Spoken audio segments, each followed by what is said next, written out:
Саламатсыздар ма балалар? Әдебиеттік оқу сабағын бастаймыз. Сабағымыздың тақырыбы ғарышқа сапар. Сабағымыздың мақсаты шығарманы қайта құруға, интерпретациялауға және бағалауға негізделген сұрақтар қою және жауап беру.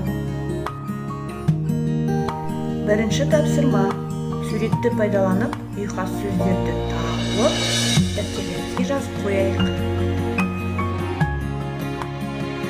Тұңғыш ғарышкердің өмірбаяны туралы дерекке қарайық енді балалар. Келесі тапсырмада аман қайтып келіп звездочка деген ықшамдалып алынған мәтінді оқып шығайық. Сөздік жұмысын жасайық. Балалар сергіп алу мақсатында ребусты шешіп көрейік. Естелік жайлы.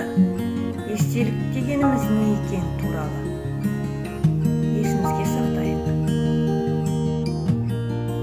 Үйге тапсырма: мәтін бойынша суреттер салайық балалар.